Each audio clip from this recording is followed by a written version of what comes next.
Okay, Pallavi, you can start.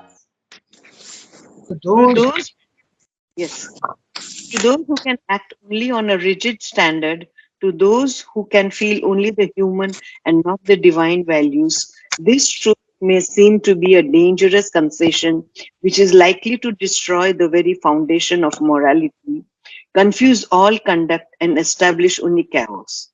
Certainly, if the choice must be between an eternal and unchanging ethics and no ethics at all, it would have that result for man in his ignorance. But even on the human level, if we have light enough and flexibility enough to recognize that a standard of conduct may be temporary and yet necessary for its time, and to observe it faithfully until it can be replaced by a better, then we suffer no such loss, but lose only the fanaticism of an imperfect and intolerant virtue. In its place, we gain openness and a power of continual moral progression, charity, the capacity to enter into an understanding sympathy with all this world of struggling and stumbling creatures, and by that charity, a better right and a greater strength to help it upon its way. In the end, where the human closes and the divine commences, where the mental disappears into the supramental consciousness, and the finite precipitates itself into the infinite, all evil disappears into a transcendent divine good, which becomes universal on every plane of consciousness that it touches. okay, a very interesting para. And what the whole chapter here is that there are standards of conduct, and nothing is absolutely valid for all time and in all countries and all places. Desh, Kal, excellent condition, nothing. They, everything is relative until you go to the last. But this sounds so reasonable and so obvious to many, but it is not so obvious to many. Yesterday, I was watching a video of an argument between a Muslim group and an Indian Hindu group. Okay, and the Muslim was saying something very interesting. He said that in your religion, you have the possibility of changing your standards. Okay, your dharma can go on changing, but in our Quran, we are told that nothing can change because this is the absolute truth. Now, just see that. That's exactly the opposite of what Sridhar is saying in this chapter. So, that which we feel is so obvious is not so obvious to many. Okay, so that is the interesting part. Okay, so now with this background, we'll start reading and seeing each sentence. Okay, and it's true, now in India, everybody is allowed to approach the highest degree of whatever he is capable of. Call it divine, call it good, call it whatever you want to call it. It goes on varying, okay? And you are allowed to vary. That's why we have got so many religions. Okay? No one religion is denied in India. Okay? They are all lived side by side together, but not so in the other religions. They don't allow. But Only, Rama, tell me. historically, that is the downfall of India, no? Because we let them come in. That is one of the reasons you are right, because too much of freedom can be misused. Nah? And also, there was another thing. What you are saying is okay, Pallavi, but there are two other reasons. One was the Muslim conquest of the West. Okay? And India was always in this exactly what you're saying, a very laissez-faire attitude. Okay? It doesn't matter what the others do. So this was one of the downfalls. In fact, Sridhar says something very interesting. Sridhar says, India became too civilized. He has used these words in a correspondence with Anil Bharat. India became too civilized, and that's why they fell victim to the Mughal conquest first, and then the British conquest afterwards. And then there's another big reason also for the downfall. The biggest reason for the downfall is the rise of Buddhism and Mayavada, and the insistence that the physical world is unreal. If you want the real, go out of the world. So no attention was paid to the physical world, and therefore there was illiteracy, uh, no hygiene, dirt, and poverty. This was one of the many factors are there, but this is one of the main things. But what is surprising in India is that in other civilizations, when these ups and downs occur, some of them disappear. For instance, the Egyptian civilization has disappeared completely, not a trace of it left, except the pyramids, which they are cashing in on now. Then there was the Aztec civilization, the Mayan civilization, the Syrian Mesopotamia. Okay, that was also there. So all these things, even our Harappa and Mohenjo-daro also, they have disappeared completely. But the civilization stayed on. It was kept burning in small pockets. Okay, and that is the reason why today, even today in India, there is so much of laissez-faire. Okay, and this whole idea of what you call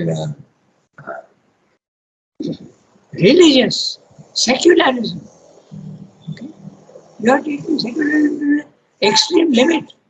Okay? But now, fortunately, you can see from the last 2 years or 3 years, there is a revival of the Hindu dharma.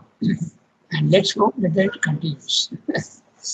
So, you are right. Rangada, Yeah, tell me. Rangada, here I want to put in a small word Go ahead. that isn't it because we were flexible, there was that Sanatan Dharma which accepted everything, which Yes. accepted, but it kept its essence, that it is still a living Dharma today in the world. This is the only living Dharma which has continued for years.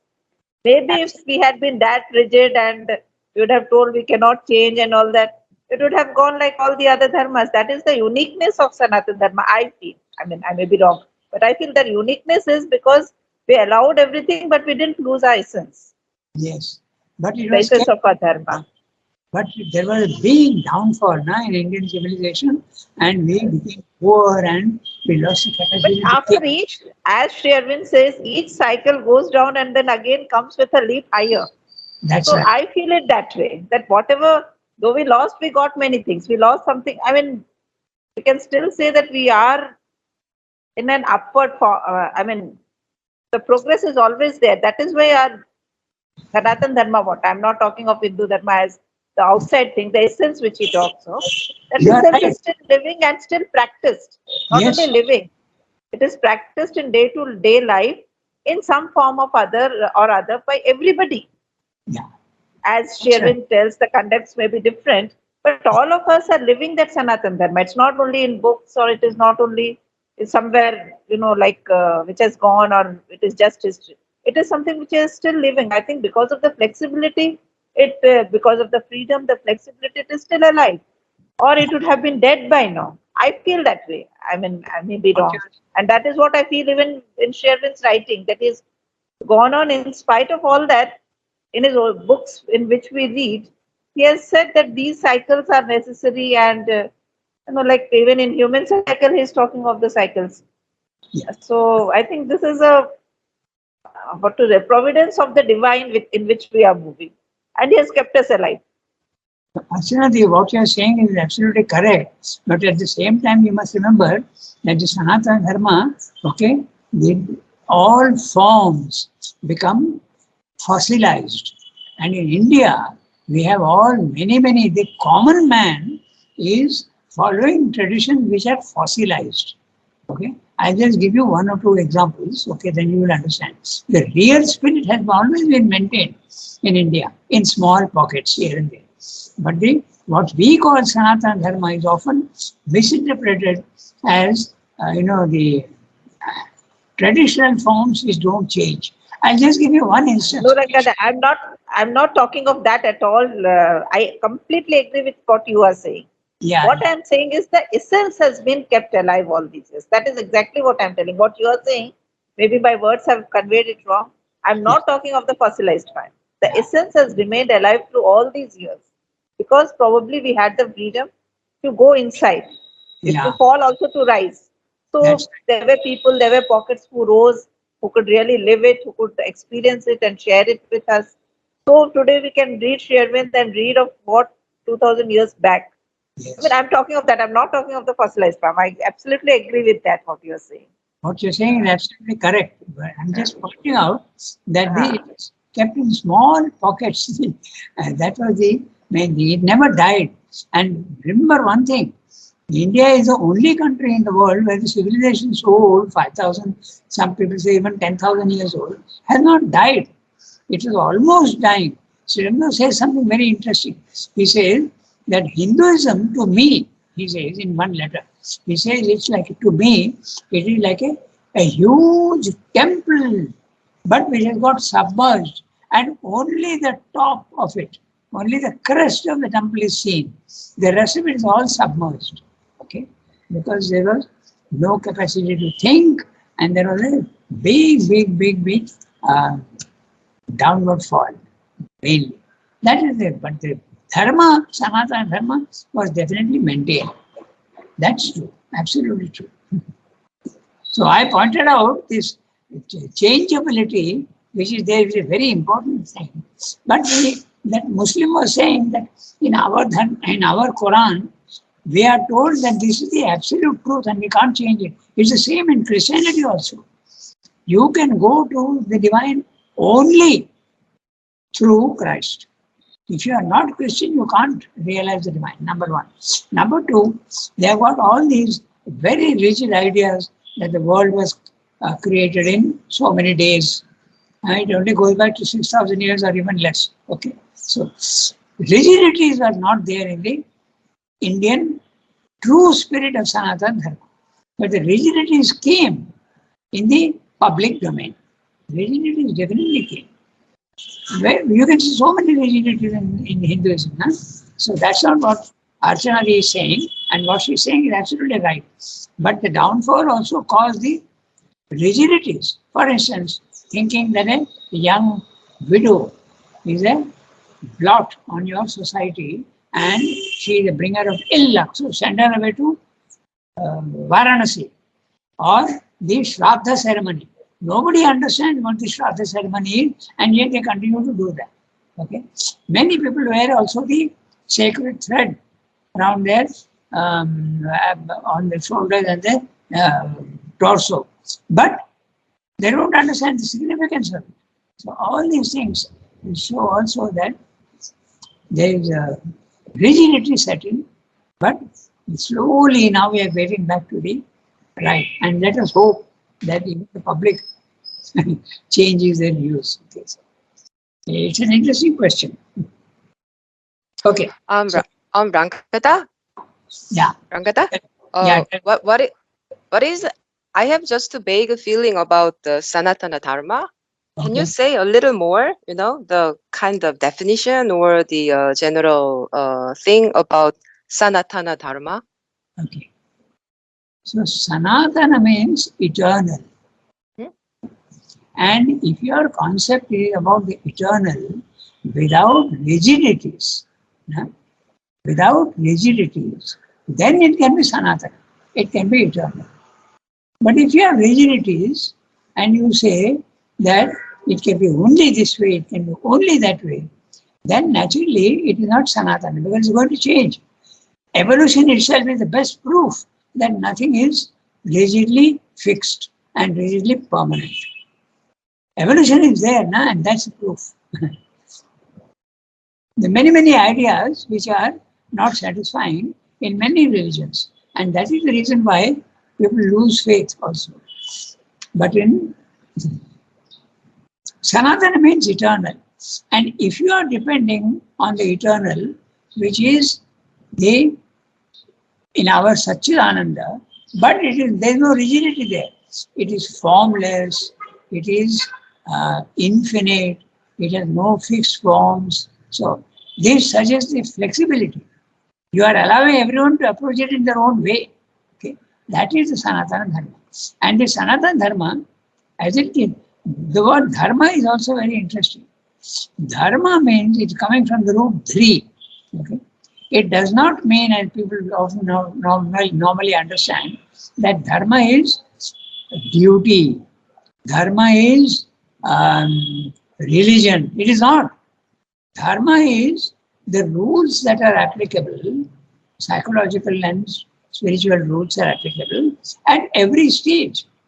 That is dharma. And the dharma is not something fixed. At every level, the dharma goes on changing. Okay? But the highest dharma is Sanatana Dharma. You say that the goal is the Sanatana Dharma, the Satchidananda, but that is not something fixed. It's absolutely flexible. It is infinite, without form. You can approach it in any way you want. That is why it is Sanatana. The moment there is rigidity and fixity, okay, it cannot be Sanatana. Okay? I don't know if it, Sumki, whether it helped, but this is the idea of the Sanatana. That which will be valid forever. Yes, yes, that helps. Yeah, more clarity. Yeah. Okay, so let's get back to our text. To those who can act only on a rigid standard, that's what went into the discussion. Rigid standard.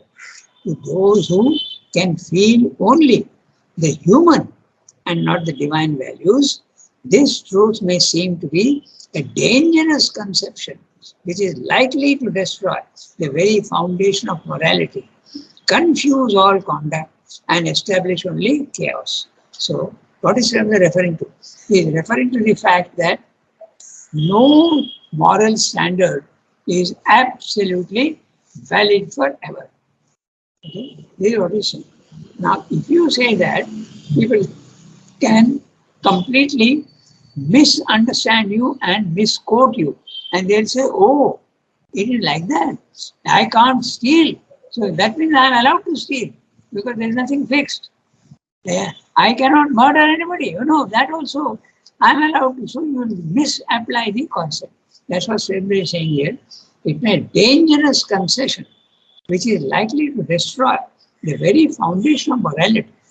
On the one hand, you say these are values, moral values, and on the other hand, Swami is saying that they are moral values are valid at one level, but they are not valid at all the levels. But what are those other levels? The higher and not the lower.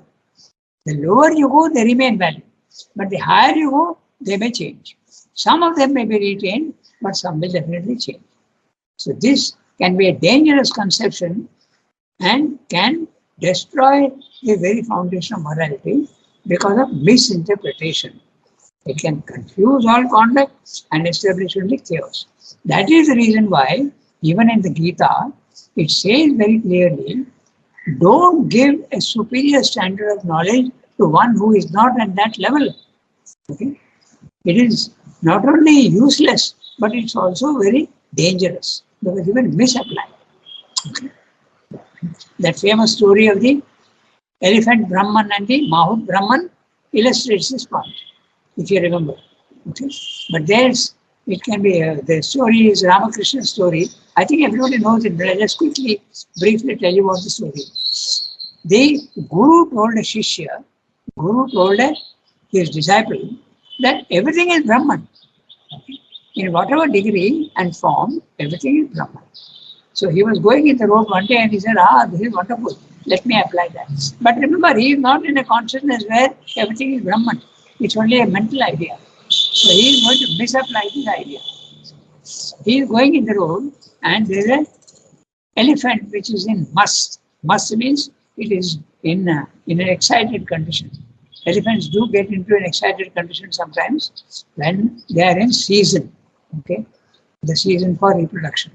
So then they become pretty dangerous. And the Mahut who is sitting on the elephant tells him, move out of the way, don't stand in the way because the elephant can hurt you. But he doesn't listen. He says, I've been told that everything is Brahman. Okay, elephant is Brahman. So why should it hurt me? Brahman can't hurt me. But the elephant picks him up, throws him on the wayside, and he gets badly hurt. He goes back to his guru. And the guru tells him, okay, You followed my instruction, but you forgot that the Mahut also is the Brahman.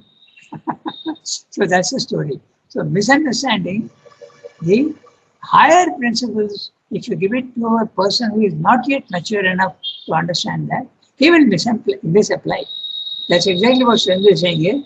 Dangerous conception, concession. Okay? Certainly, if the choice must be between an eternal and unchanging ethics and no ethics at all, it would have that result for man in the ignorance. So if you say that my ethics are absolute, but if you compare with something where there is no ethics at all, then naturally it will have that result. That's exactly what I meant by morality is perfectly valid downwards. Okay? Morality is perfectly valid downwards in a certain sense, but above it may change. Okay? This is if there is no ethics at all, then it can certainly be dangerous. This also must not be misunderstood because for man, morality is absolutely essential if he is not in a spiritual condition. But if you go down to the animal level, morality is not applicable at all. So you must not misapply what is being said. Lower standard means at the human level only, if they are at a lower level than the moral. The thief, the murderer, okay, the pervert, these are all the lower levels. For them, morality is very, very necessary. Okay. So I go to the next one. I just read this again. Certainly, if the choice must be between an eternal and unchanging ethics and no ethics at all, okay, no morality at all, anyone can do anything they want, it would have that result for man in ignorance. There would be a lot of confusion in society. But even on the human level, if we have light enough and flexibility enough to recognize that a standard of conduct may be temporary and yet necessary for its time, and to observe it faithfully until it can be replaced by a better, then we suffer no such loss, but lose only the fanaticism of an imperfect and intolerant virtue. Okay? Intolerant virtue are those who sometimes your virtues are very intolerant. Okay, you feel that you are a non-smoker and a non-drinker, and everybody else who is drinking and smoking are of a lesser value. You are being intolerant to them because these are only very, very superficial things. So that's what they think. And you become a fanatic. Oh, he is a bad man. He is doing this, he is doing that. So if you go to another level of consciousness, you will see that what you feel is a virtue and what you feel is a sin. It's not necessarily like that at all. Right. So we suffer no such loss, but lose only the fanaticism of an imperfect and intolerant virtue. In its place, we gain openness and a power of continual moral progression. See, all the ideas that we discuss are all here together. So there is an intolerant. In its place, we gain openness. We discuss the lack of the flexibility also. We're talking about the word flexibility, and it's also saying that there is a progression, there is an evolution. In its place, we gain openness. Okay, openness and a power of continual moral progression. Charity, the capacity to enter into an understanding sympathy with all this world of struggling and stumbling creatures, and by that charity, a better right and a greater strength to help it upon its way. So if you become very, very understanding and think that the man who is ill or who is pervert, he can also be changed. Okay? He can also be used to have an understanding. And this is coming now in many, many countries. They are saying nowadays, not punishment, but reform in jails. Okay? In jails also nowadays, even in Delhi also, the Tihar jail, they are actually teaching the criminals, okay, professions, bread making, carpentry, all these type of things. They are teaching them so that they can stand on their own feet. So this understanding has to come, and in fact, in Europe, that understanding also has come because they have banned capital punishment.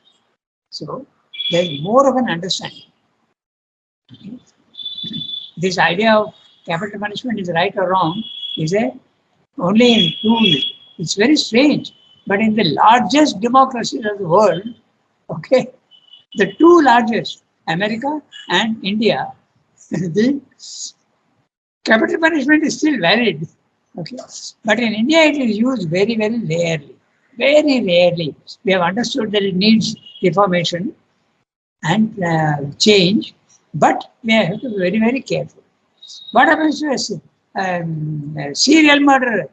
You can't let him loose in the society. You have to put him behind bars and try and change him. Okay? Anyway, this is what Sendri is talking about. I now read the next one. Greatest, we will have a, he's saying, you will have a better right and a greater strength to help it on its way, if you are understanding. In the end, where the human closes and the divine commences, which level is this? This is obviously the level 2, the spiritual planes of consciousness. As soon as you go above the mind, the human is beginning to close and the divine is beginning to open. The higher mind, then the eleventh mind, then the intuitive mind, and then the overmind, and finally the supermind, where everything is absolutely divine. Where the mental disappears into the supramental consciousness and the finite precipitates itself into the infinite. The finite, all your fixed ideas, it precipitates. Precipitate means becomes solid, okay, and goes up. Okay. The word precipitate here is used in the sense of if you put, say, a glass of pure water, okay, you put a drop of color, okay, it all goes down and settles at the lower end of the. So precipitate means exactly goes down there, densely collects at the bottom. So this is not densely collecting at the bottom, but densely collecting at the higher level. The finite precipitates itself into the infinite. All evil disappears into a transcendent divine good, which becomes universal on every plane of consciousness that it touches. Now, this sentence also you must not misunderstand. All evil disappears into a transcendent divine good, which becomes universal on every plane of consciousness that it touches. Does it mean that everything will change? He is talking of the one who has gone to that consciousness.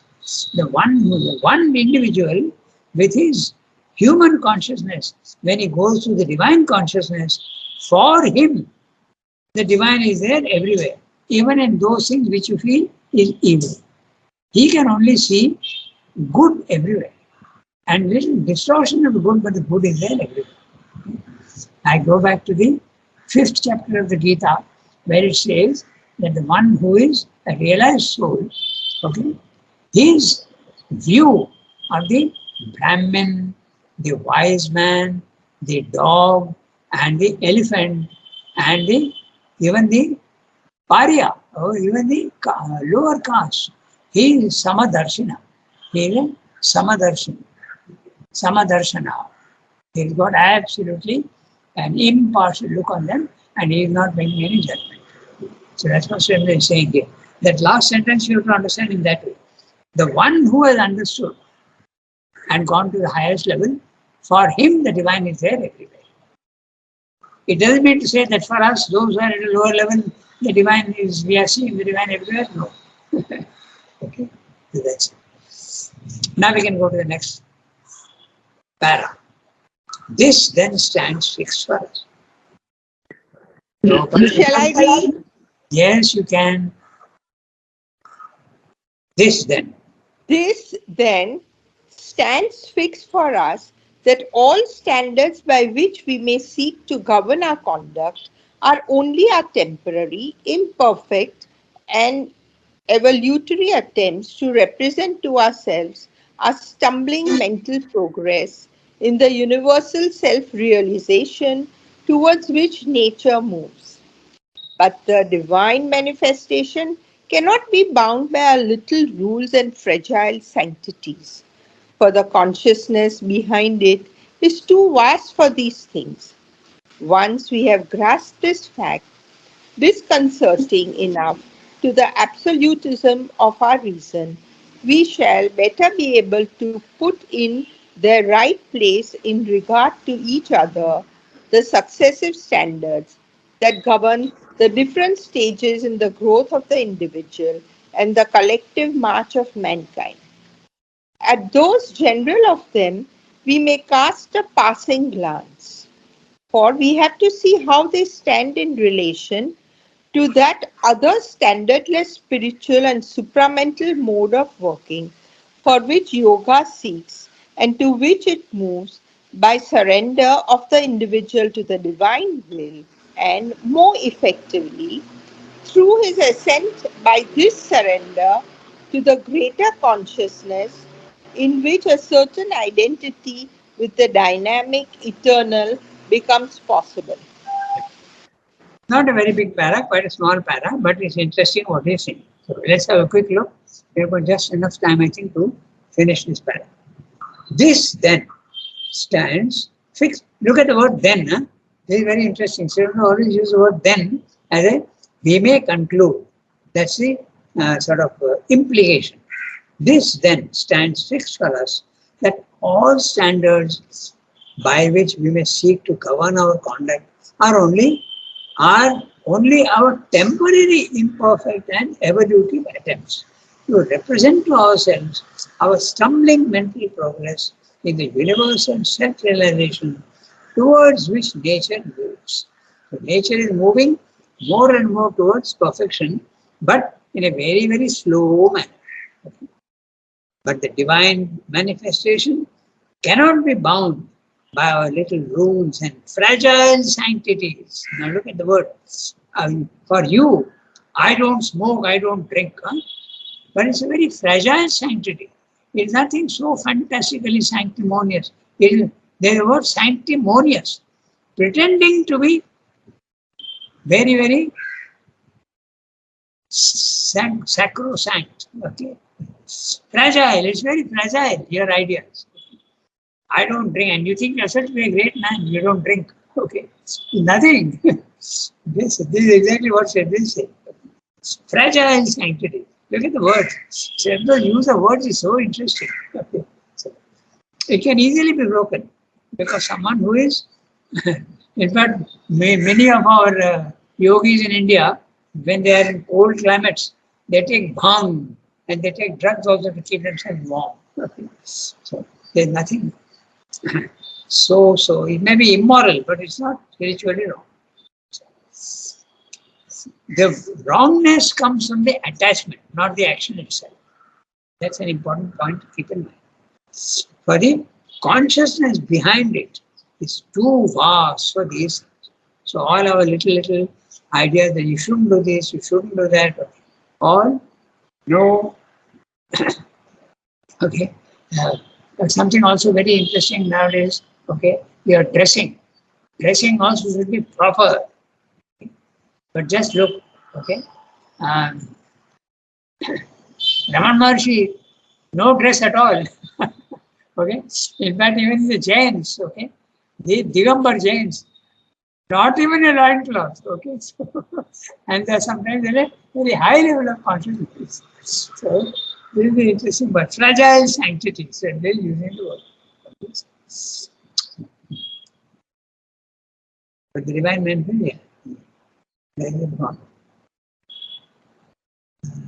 Yeah, fragile sanctity. But the consciousness behind it is too vast for this. Once we have grasped this fact, disconcerting enough to the absolutism of our reason, Our reason goes on saying it is absolutely wrong to drink. I am giving you only one example. Okay? It's absolutely wrong to do this, wrong to do that. Okay? Even those things can be used by the spiritual aspirant. Remember that. All these are all standards of very, very narrow standards. The tantric uses methods which most people will condemn as absolutely perverse. Okay? Once we have grasped this fact, disconcerting enough to the absolutism of our reason, we shall better be able to put in the right place in regard to each other the successive standards that govern the different stages in the growth of the individual and the collective march of mankind. So there is constantly harping on this. What is valid for the individual, but also it has to become valid for the collective mankind, the collective march of mankind. At the most general of them, we may cast a passing glance. So now we will start looking at the various standards. The first standard, as I said, is the egoistic behavior. Second, social behavior. Society steps in and says the ego has to be kept under control. Third standard, the moral standard. And the fourth and last standard, the spiritual standard. Here the four standards are conduct. For we have to see how they stand in relation to that other standardless spiritual and supramental mode of working. Okay. Remember the Gita's Sarva Dharman Parityajya Mamekam Sharanam Vraja. That's the highest. Don't be bound by any standard and any rule at all. Just depend on me. Standardless spiritual and supramental mode of working for which yoga seeks and to which it moves by the surrender of the individual to the divine will. And more effectively, through his ascent by this surrender to the greater consciousness in which a certain identity with the dynamic eternal becomes possible. So see, there are two standards.